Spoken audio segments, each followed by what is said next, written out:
ಕಾರಿನ ಕೀ ಕಾಣೆಯಾಗಿದ್ದಕ್ಕೆ ಬೆಚ್ಚದಲ್ಲಿ ಕೂತಿದ್ದಾರೆ ನೋಡಿ. ಎಲ್ಲರಿಗೂ ನಮಸ್ತೆ. ಮನೆ ತಿಂಡಿ ಯೂಟ್ಯೂಬ್ ಚಾನಲ್ಗೆ ಎಲ್ಲರಿಗೂ ಸ್ವಾಗತ. ಇವತ್ತೊಂದು ಹಲಸಿನಕಾಯಿ ಕೊಯ್ಯುವ ಒಂದು ಗೌಜಿ ಉಂಟು. ಆ ಗೌಜಿಯಲ್ಲಿ ಏನೆಲ್ಲ ಆಯಿತು ಅಂತ ನಿಮಗೆ ತೋರಿಸ್ತೇನೆ, ನೋಡ್ಕೊಂಡು ಬನ್ನಿ ಆಯಿತಾ. ತುಂಬ ಗೌಜಿ ಉಂಟು ಇವತ್ತು.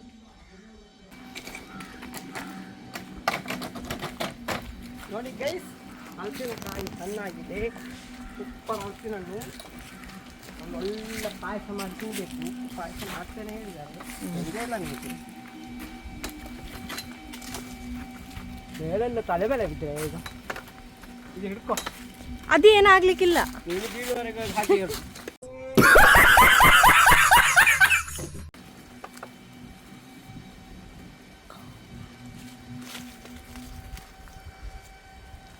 ಯಾವುದು ಹಣ್ಣಾಗಿ ನೋಡಿ. ಹಾಂ, ಕೆಳಗಿದ್ದು ಬೀಳೋದು ಬೇಡ. ಅಪ್ಪ ಹಿಡ್ಕೊಂಡು ಕುಯ್ಯಿ. ಅಪ್ಪ, ಒಂದು ಇನ್ನೊಂದು ಹಣ್ಣ.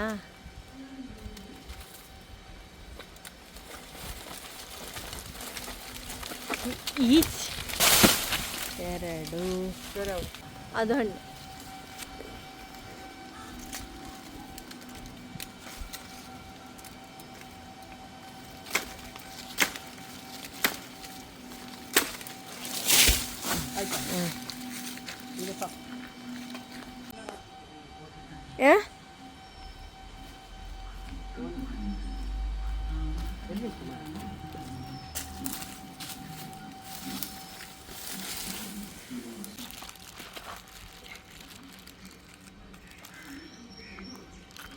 ಒಂದು ತೊಟ್ಟೆಲಿ ಇಟ್ಕೊಳ್ಳಿ.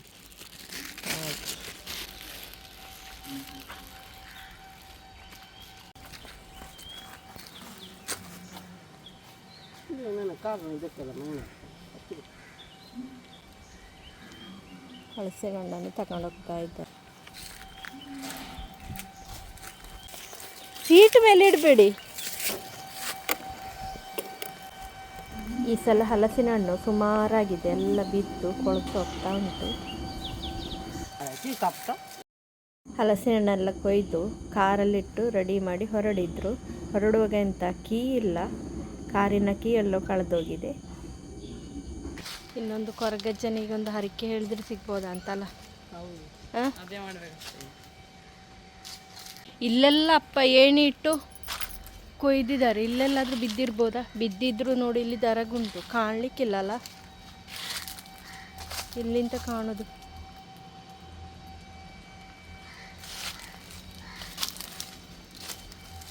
ಫುಲ್ಲು ದರಗುಂಟು.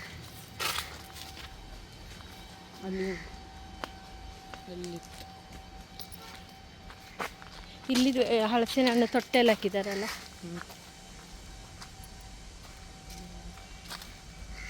ಇಲ್ಲಿ ದರಗಲ್ಲಿ ಇಲ್ಲಿ ಕಾಣಲಿಕ್ಕೂ ಇಲ್ಲ, ಸಿಕ್ಕಿದ್ರೆ.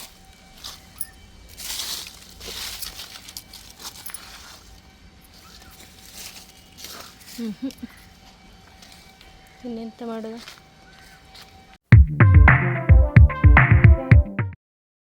ನಮಗೆ ಕಾರಿನ ಕೀ ಹುಡುಕಿ ಸಾಕಾಯಿತು. ಮತ್ತು ವಿಡಿಯೋ ರೆಕಾರ್ಡಲ್ಲೆಲ್ಲಾದರೂ ಇರ್ಬೋದಾ ಅಂತ ನೋಡುವಾಗ ನೋಡಿ ಇದರಲ್ಲಿ ಕಂಡಿತ್ತು.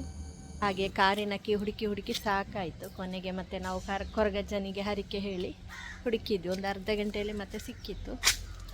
ಹೇಗೆ ಸಿಕ್ಕಿತ್ತು ಅಂತ ಹೇಳಿದರೆ, ನಾವೀಗ ಫೋನನ್ನು ನೋಡ್ತಾ ಇದ್ವಿ.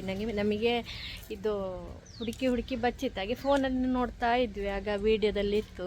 ಹಾಗೆ ನಮಗೆ ಗೊತ್ತಾಗಿದ್ದು. ಹಾಗೆ ಕೊರಗಜ್ಜನ ಒಂದು ಪವಾಡ ಅಂತ ಹೇಳ್ಬೋದು. ಮತ್ತು ಅಷ್ಟು ಹುಡುಕಿ ಸಹ ನಮಗೆ ಸಿಗಲಿಲ್ಲ ನೋಡಿ. ಹರಕೆ ಹೇಳಿದ ಮತ್ತೆ ಸಿಕ್ಕಿತ್ತು ನೋಡಿ.